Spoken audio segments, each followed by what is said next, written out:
I welcome you all in my YouTube channel Parihar Commerce Classes. This is my first video on Business Studies Class 12 Chapter 2 Principles of Management. So let's start today's video. आज की video में हम बात करेंगे principles of management की। इससे पहले chapter में हमने बात किया था मैनेजमेंट के बारे में, तो उसमें हमने मैनेजमेंट के बारे में जाना था कि मैनेजमेंट क्या होता है और मैनेजमेंट के बारे में और जो बहुत सारी बातें हमने उस चैप्टर में सीखी थी। इस चैप्टर में हम उसके प्रिंसिपल्स के बारे में जानेंगे। प्रिंसिपल्स का मतलब होता है रूल, गाइडलाइंस और आइडिया, इसको कह सकते हैं हम कि मैनेजमेंट किस तरीके से करना है, उसके करने के क्या रूल होते हैं, क्या गाइडलाइंस होती हैं जो हमें फॉलो करनी पड़ती हैं, तब जाके वो कहीं जाके अच्छी तरीके से होता है, तो वो होता है प्रिंसिपल्स। तो इस चैप्टर में हम पढ़ेंगे प्रिंसिपल्स ऑफ मैनेजमेंट के बारे में।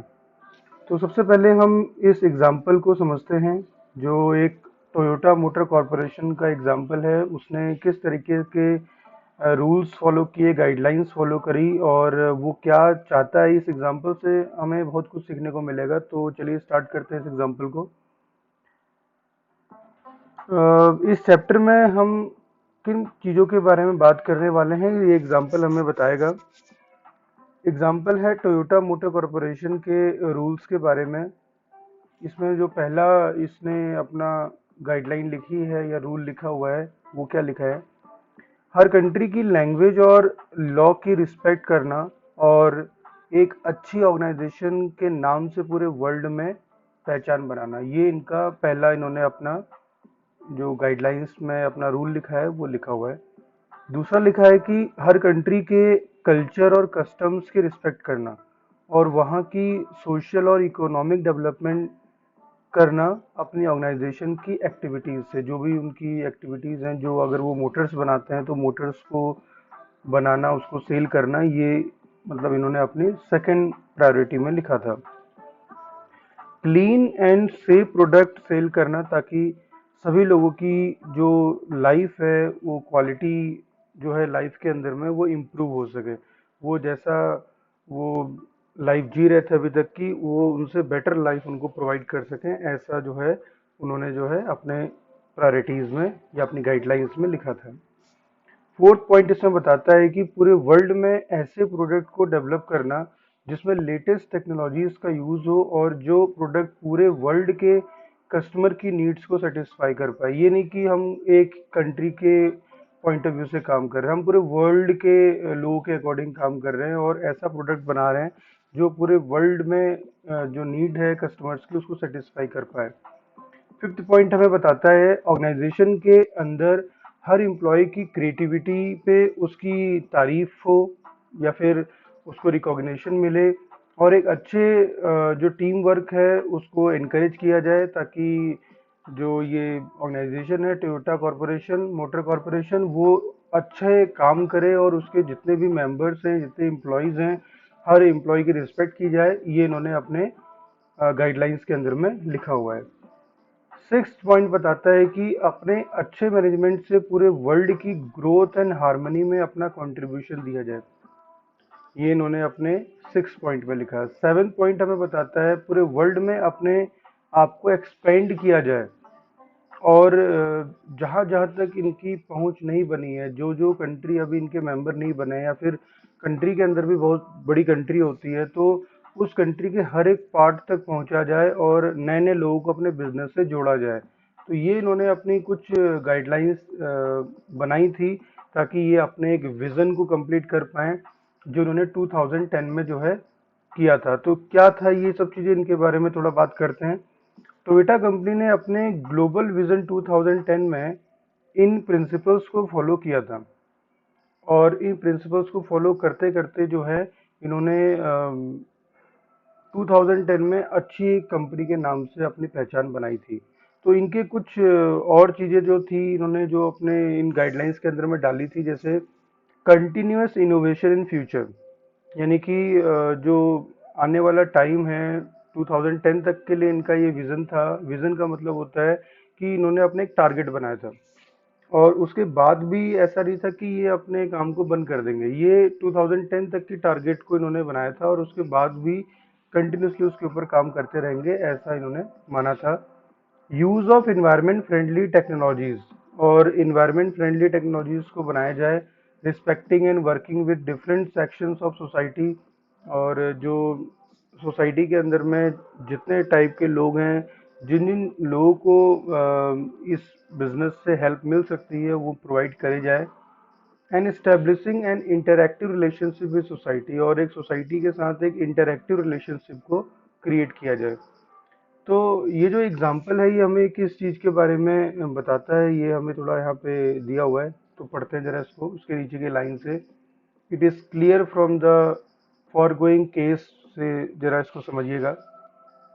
ये एग्जाम्पल हमें बताता है कि कैसे टोयोटा मोटर कॉरपोरेशन, क्या विजन बनाया उसने, और उस विजन को अचीव करने के लिए क्या प्रिंसिपल्स फॉलो किए, क्या रूल फॉलो किए, क्या गाइडलाइंस फॉलो करी, ताकि जो भी उन्होंने अपने जो भी, जैसे अभी ऊपर मैंने बात करी 7 प्रिंसिपल्स के बारे में मैंने बताया आपको, तो इनको कंप्लीट करने के लिए कुछ गाइडलाइंस का बनाना जरूरी था। इन्हीं गाइडलाइंस को प्रिंसिपल्स कहा जाता है, रूल कहा जाता है। और जब ये बनाए जाते हैं तो इस एम के साथ बनाए जाते हैं, ताकि इनको कंप्लीट करके हम अपने जो विज़न, अपना एम बना रखा है, उसको अचीव कर सकें। अब ये प्रिंसिपल्स होते क्या हैं, और ये प्रिंसिपल्स क्या कोई नई चीज़ है, या बहुत टाइम पहले से इसके बारे में बातें होती रही हैं। मैनेजमेंट थिंकर्स और राइटर ने टाइम टू टाइम जो है इन प्रिंसिपल्स के बारे में रिसर्च किया, और कंटिन्यूसली इसमें काफ़ी सारे चेंजेस आते रहे।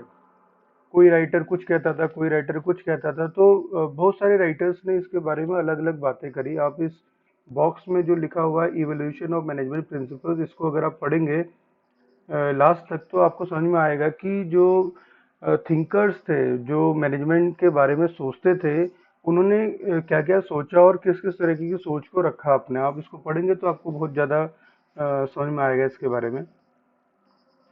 इस चैप्टर में हम दो मैनेजमेंट थिंकर्स के बारे में बात करेंगे। अगर इसमें बात करें यहाँ पे, तो यहाँ पे दो थिंकर्स हैं, आप थिंकर्स कह सकते हो या दो लोग कह सकते हो, जो मैनेजमेंट के बारे में सोचते थे, और कंटिन्यूसली जो है उन्होंने बहुत बड़ा कंट्रीब्यूशन अपना एक मैनेजमेंट को एक डिसिप्लिन बनाने में, यानी कि एक ऐसा चीज बनाने, पहले इसके बारे में ज्यादातर लोग नहीं सोचा करते थे, उसके बाद लोगों ने जब इसके बारे में सोचना शुरू किया, जैसा ये लोग सोचते थे, तो उनका जो सक्सेस रेट था वो एकदम से इंक्रीज हो गया। इसलिए ज़्यादा से ज़्यादा लोग जो हैं अब मैनेजमेंट को मानते हैं, और जो फिक्स्ड रूल्स और प्रिंसिपल्स हैं उनको फॉलो करते हैं, ताकि जो उनका एम है उसको अचीव किया जा सके।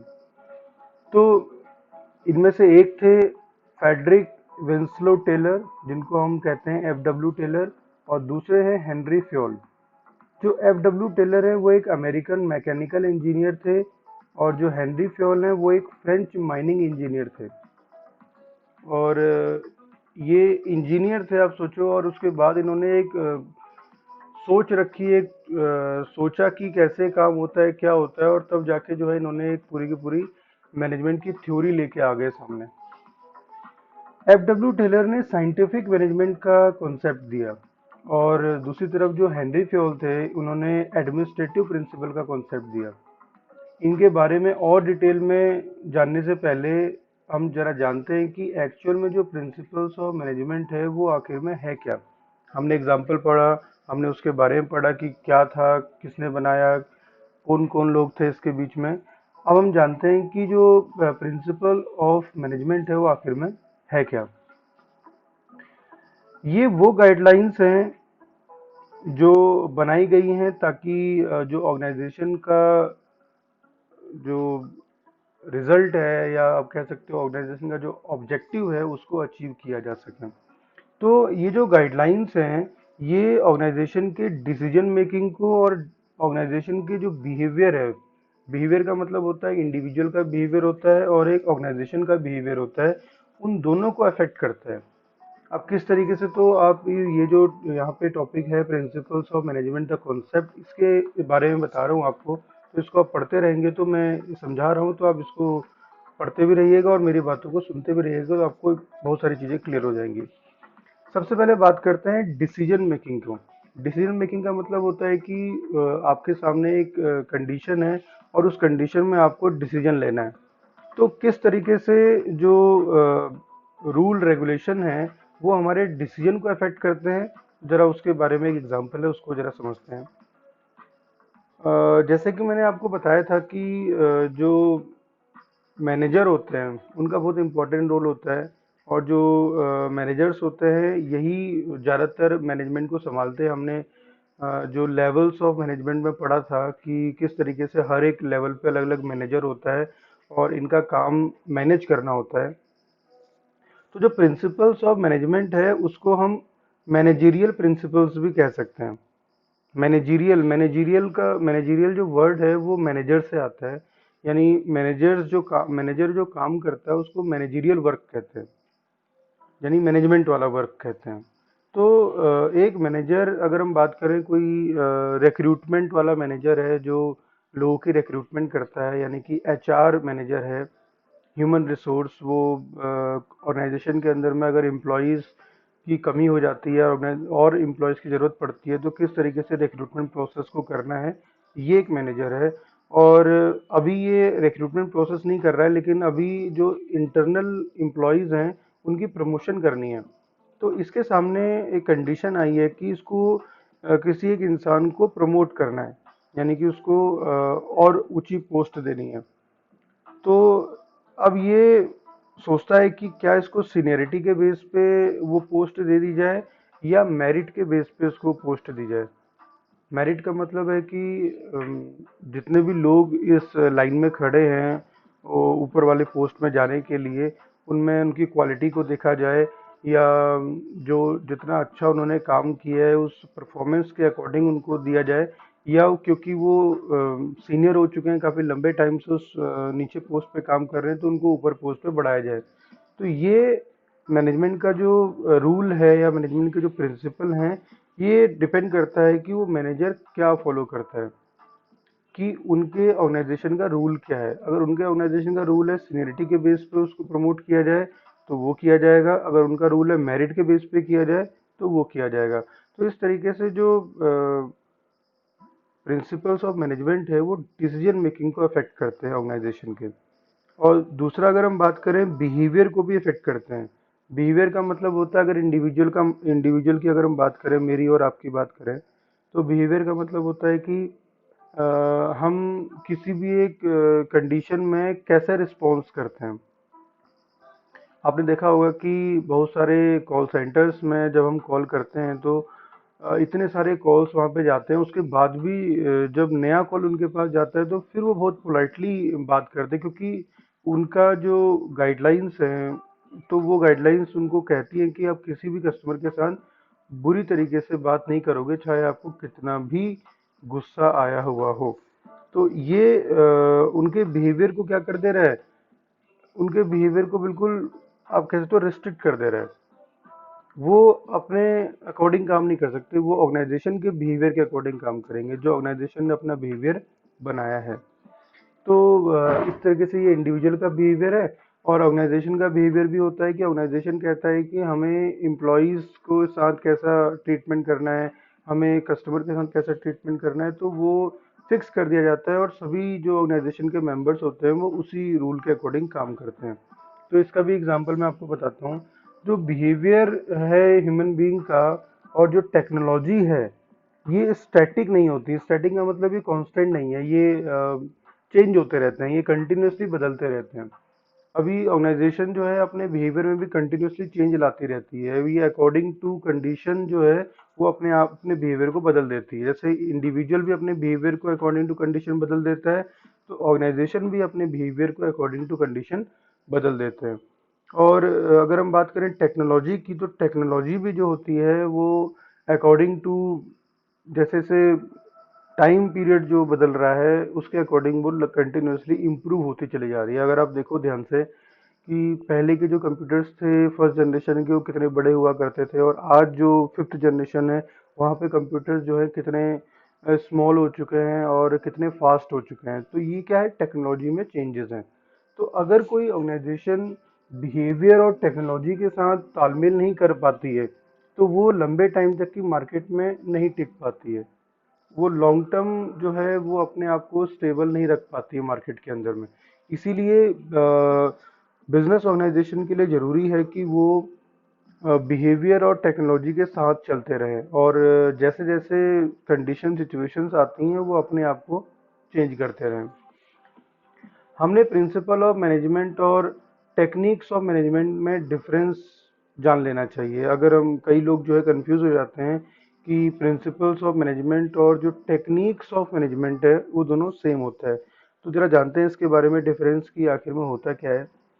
प्रिंसिपल्स का मतलब होता है गाइडलाइंस और रूल्स जो हमारे डिसीजंस और एक्शंस जो हैं, जब हम कोई चीज़ को कर रहे होते हैं, कोई टेक्निक का यूज़ कर रहे होते हैं, तो वहाँ पे हम किस टेक्निक का यूज़ करेंगे, वो प्रिंसिपल हमें गाइड करते हैं उसके लिए कि हमें किस टेक्निक का यूज़ करना चाहिए। जैसे हम कोई एक्शन ले रहे हैं, जैसे अभी मैंने आपको डिसीजन मेकिंग का एग्जांपल बताया था, तो हमें जो डिसीजन है वो किस तरीके से लेना है, वो हमारे प्रिंसिपल के ऊपर डिपेंड करता है कि हमें उसको सीनियरिटी के बेस पे प्रमोट करना है कि उसको मेरिट के बेस पे प्रमोट करना है।